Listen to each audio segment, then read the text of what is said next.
What's the beef happening during Ramadan between the Muslims This and is the Jews? this is Zionists. This is not between the Jews and the Muslims. This is between the Zionists Okay. And the Muslims. Because the concept I'm getting is that they won't share. But what you're saying is they can share. So I'm Muslims have shared. Let me explain. The where Muslims have conflict is. shared that space. The holy sanctuary, the Haram al-Sharif, or that space, that sacred space. Muslims have shared it with the Jewish people for over 1,000 years. So what is the contention then? The contention is this secular, atheistic, fascist, apartheid ideology of Zionism that's causing the problem. It's not between two Jewish groups. Two religious groups. It's not between the Jews and the Muslims. That wasn't the case. This is a problem between a godless, secular, atheistic ideology called Zionism and Islam and Muslims. Look like in practicality, what are they actually doing that the brothers that is triggering the scenario?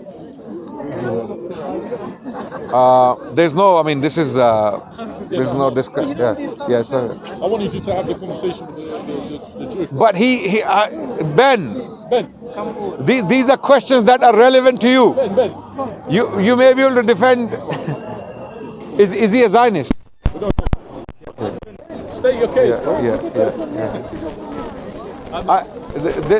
There's a Jewish gentleman here who was talking to me earlier, and he was saying a lot of interesting things, and I asked him, why don't you come on camera and say all these things so that we can discuss and show the world that we can actually have a conversation, a friendly conversation, right?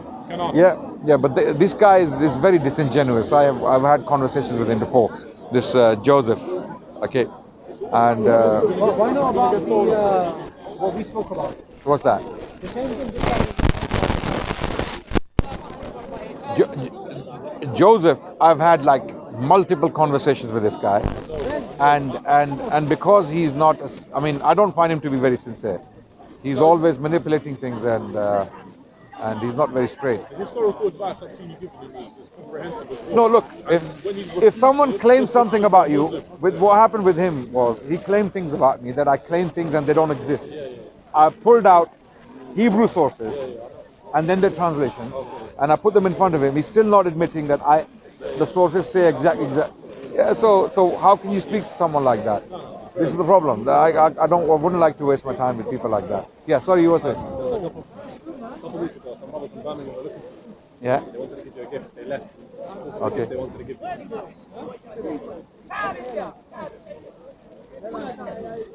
Okay. This is a gift left by some brothers from Birmingham. I think they are Sufi. Yeah. And because the author, I know the author. They left a book for me.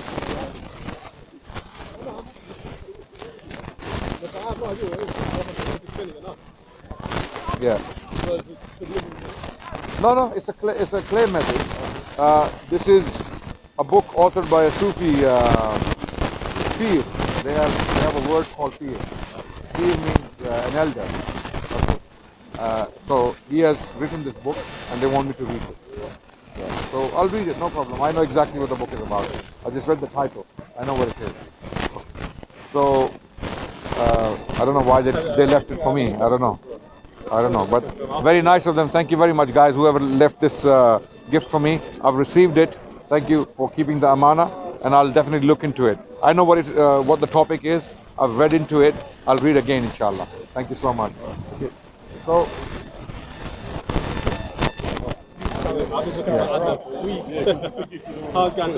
Okay. But it's best. Sometimes it's best to be careful because you don't know what's inside. It could be anthrax. Right? Yeah. There are many people out there who don't like the da'wah we're doing. There are many people out there, possibly due to ignorance. I don't know what the problem is, but there are many people out there who have this problem with that. Okay. So that's no. My hands are not clean because he was. it's a political issue, and it is temporary.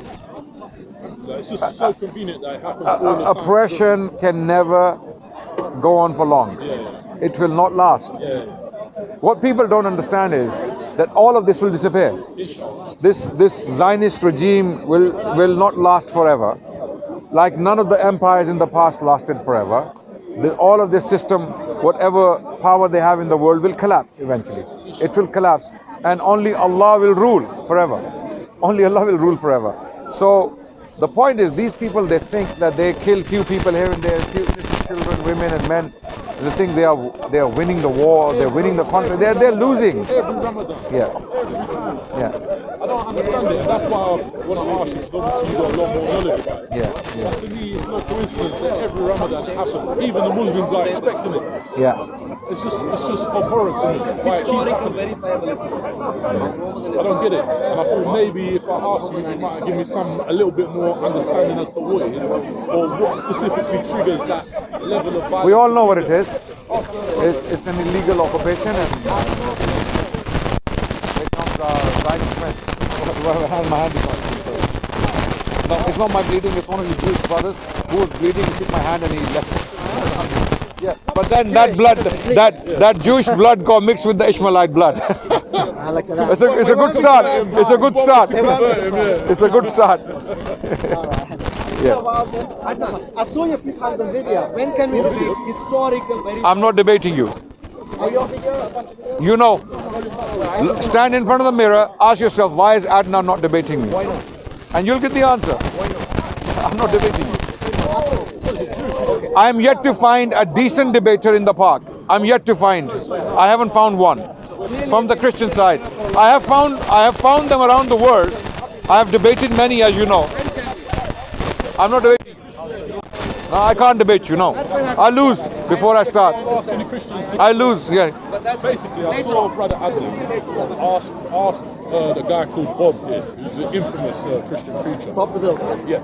I heard Brother Adnan have a lot of intellectual discussions with a lot of the Christians.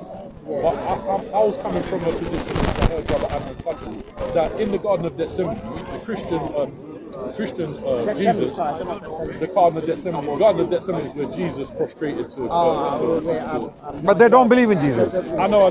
But what I'm saying is, the Jewish people, they believe he was an imposter. Right. He was a liar. Yeah. Rather than arguing with Christians, which is what the video you saw, I asked him to perform the sujude of Jesus. That's what he asked. My hand's not clean. My hand's not clean. To me, it's a good way of putting the two schools of thought. Rather than arguing on the difference, I'm trying to argue for what is the similarity between what? between Christianity and Look, Islam. Look, he's taking your place now. You're losing out. Okay. Yeah, I was discussing with him earlier that why is it that the Jewish people haven't accepted Muhammad, and I was giving a very simplistic way of looking at things. I'm joking. I said to him that there could be two reasons. One is absolute ignorance of the sources, which is possible. People can be ignorant. The second is stubbornness. We discussed earlier that the Jewish people are known to be very clingy about the sources. Yeah, clingy. Yeah, absolutely. And it's a good thing. It's a good thing. If you think your religion is true, you should be clingy. You should be clingy. But being clingy when you know that there is something that you need to consider and accept, and you reject it because you're clinging to the old sources, okay, or the older understanding which has been abrogated, and there's a new solution now, there's a new law, right? Then it's a problem. Then is that clinginess or that stubbornness, it can easily lead to because I know Jewish rabbis have studied. I'll give you an example. Rambam, the most learned, the Maimonides, Musa bin Maimun, Maimonides, Rambam, he's known by many names. The second Moses, he's one of the biggest authorities in Jewish history, right? On Jewish law, he wrote commentaries on the Bible, or sorry, on the Tanakh, right? Now, Jews of Yemen wrote him a letter. Yeah, they wrote him a letter. And he responded to it. In the letter, the Jews of Yemen put down certain passages from the Tanakh, from the Old Testament, in the Hebrew language. And they said the Muslims in Yemen, the scholars, they are arguing with us using these passages, that these passages, they are discussing Muhammad. These are prophecies about Muhammad, an Arabian prophet. What say you? So the Jews of Yemen wrote this letter to Musa bin Maimonides, saying that who was in Egypt at the time. saying that these things in the Bible refer to Muhammad. These things in Jewish scriptures Yeah. refer to Muhammad, so claim the Muslim scholars. Okay, What say you? Response? What say you? Okay. He responds by using all those passages and responding to them, and putting some absolutely ridiculous spins on them, right? Completely, to dissuade the Jewish people, just to dissuade, basically to discourage them. So he starts to complain about his experience with the Muslims, even though he was a physician to the Sultan in Egypt at the time, right? But one passage, for some reason, he does not address. He addresses Deuteronomy 33:2. He addresses Deuteronomy 18:18. He addresses other passages Muslims were using for the Jewish people to accept Muhammad as the last messenger of God. But one passage he does not address, Isaiah 42, which is the most powerful. Isaiah 40 is the one that, is that Kedar? Is that one Kedar? Kedar, Law, Torah, Goyim, okay, Yoshi Mishpat, you know all that, okay, all of those idol worshippers to put to shame, all of the, go on. So, I mean, here's the thing, when I read, I find it very...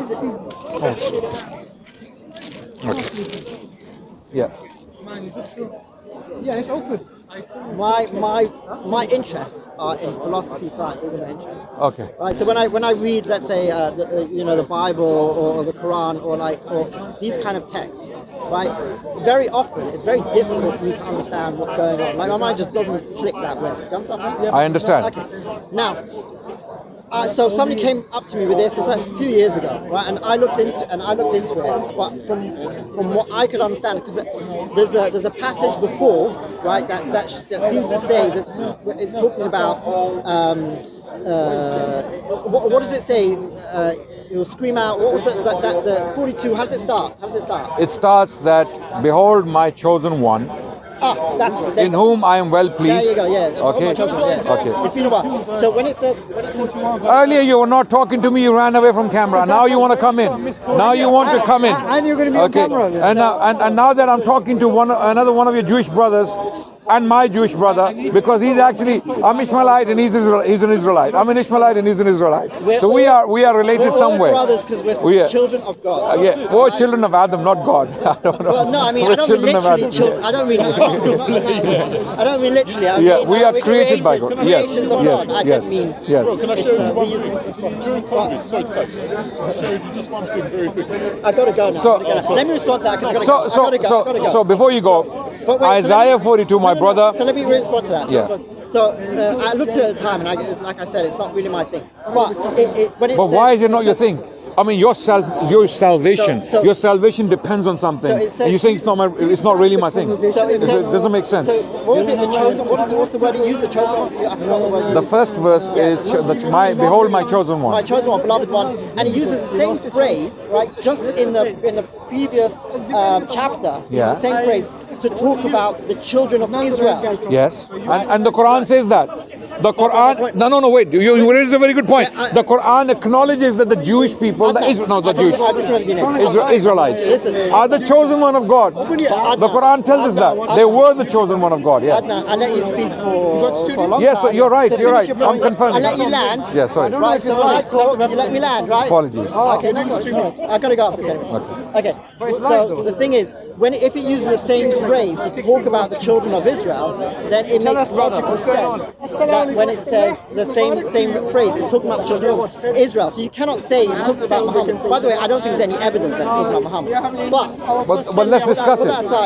But do you understand what I'm saying? There is evidence that it's actually talking about the children of Israel. No, it's not. Right? Because, Isaiah 42 isn't. yeah, but it's in the chapter before. It uses the same phrase to talk about the children of Israel. This is evidence. I got the point. Yeah. I got the point. Okay. In Isaiah 42, however, I gotta go then. okay, no problem. As Isaiah 42, however, specifically mentions that this prophecy or this messianic figure, this prophet king who is coming in the future, is not only coming for the Jewish people, but is also coming for the Goyim. It's the same prophet king over there. Sorry? I don't think it says that. Are you sure? In Isaiah 42? I don't think it says that. Commentaries. He's going to be a king and he's going to be a prophet. Okay, commentaries, but No. Isaiah 42 says he's going to be a king. He's going to be a king. He's going to be a ruler. but that phrase Wait. it doesn't use. But that phrase is not talking about here. Let me explain. It says the whole chapter talks about one person. Yeah. It's a prophecy. Isaiah 42, the entire chapter is a prophecy about one person. It's a It's a prophecy. prophecy about one person. I'm not so sure about that. I don't know about that. I will declare things to come. God is saying, I will declare things to come. Yeah, okay. This is a prophecy. No, So that's God declaring. every point you will raise, I have a response from the chapter for you. Okay? Isaiah 42 mentions characteristics. One of them is temporal power. This person will have temporal power. He will have physical might. He will defeat his enemies and rule over them. Number one. Number two, he will be a messenger of God. So that's a prophet king. That's a prophet king coming after Moses, by the way. We haven't had after Moses, are you listening? After Moses, okay, possibly with the exception of Joshua, we haven't had any prophet king in Israel, have we? David, yes. David, Solomon, yes. Okay. Since that time, after the prophet, I'm talking about prophet king. Okay. Prophet king. After Moses and Joshua, we had David and Solomon, right? Okay. Yeah. So I'm saying prophet king. Okay. Someone who had temporal power and defeated his enemies. Okay. Now this is post David. So when I say after this revelation, Okay, I got it. But you have my answer. When I read it, I didn't see anywhere talking about person. Looks like talking about my question to you is, who is the prophet king who came after the 8th century BC? Who's the prophet king? Enjoy. And has something to do with Arabia. Now you're gonna he's left. You're gonna shift as well. This is not good. This is very disingenuous behavior. Adnan, you're scaring all the Jews. No. I'm not here to scare anyone. I'm not here to scare. No. My hands are not. Sorry. He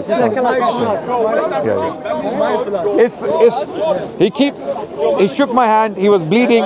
So this is the Israelite blood got mixed with the Ishmaelite blood. Yeah, Subhanallah. You see, he's getting there. Come, look.